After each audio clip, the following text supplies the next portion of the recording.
नमस्कार मंडळी, घरची चव या रेसिपीमध्ये आपलं सर्वांचं स्वागत आहे। मी तुम्हाला आज कंटुऱ्याची भाजी दाखवणार आहे। त्यासाठी आपण आता कंटुरे घेतलेले आहेत। इथे कोल्हापूरला त्याला रान कारली म्हणतात।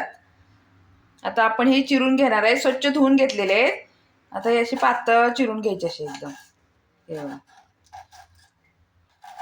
जर ब्या जास्त लाल कलरच्या असल्या ना त्या काढून टाका, नाही तर थोडंसं मग कडू लागते।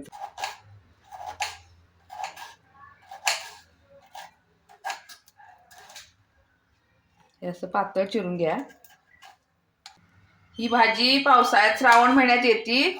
ती आपण एक दोन वेळा तरी खायची। थोडी महाग असते, मला माझी मैत्रीण देते, मी खात असते ती, पण एक दोन वेळा तरी खा, खूप छान पण लागते।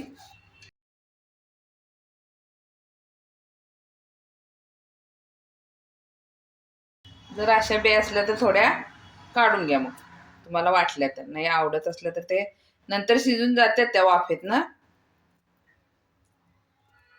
पाहिजे असेल तुम्ही काढून घेऊ शकता।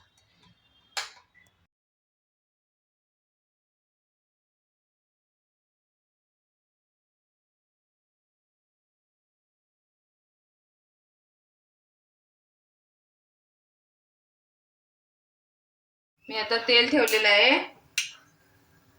आता आपण जिरे मोहरी टाकणार आहे।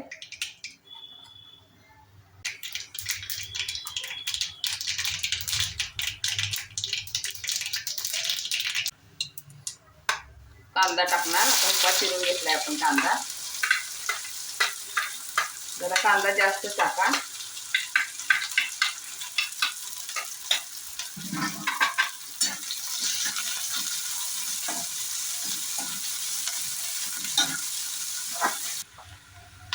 थोडीशी हळद टाकायची,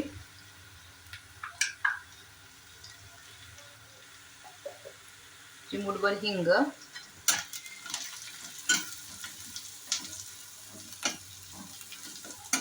कांदा भाजलेला आहे। आता आपण हे कंटुरे टाकून घेणार आहे।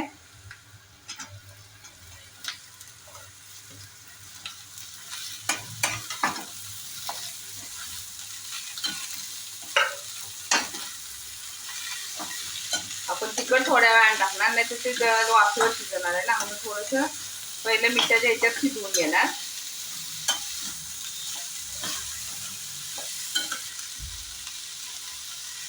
मीठ टाका तुमच्या आवडीनुसार। त्यात थोडंसं त्याला शिजू दे थोडं, थोडीशी कोथिंबीर टाकू आपण।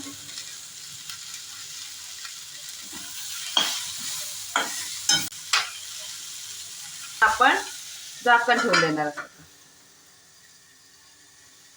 बारीक गॅसवर मिठात थोडंसं शिजू दे।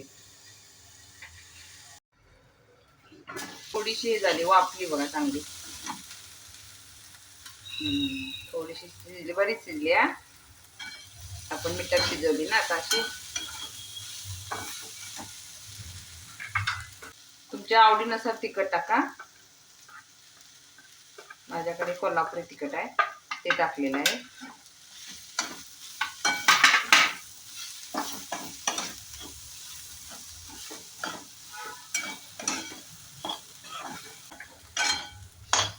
त्यात आपण तिखट टाकलं, थोडंसं हलवून घ्या। थोडं शेंगदाण्याचा कूट टाका,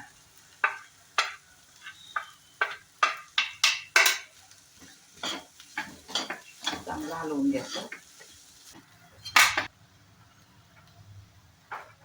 आता शिजले कारलं, तरी पण आपण थोडंसं आणि मऊ होण्यासाठी थोडासा पाण्यात असं शिजवला मारा आणि थोडं झाकून ठेवूया। आता परत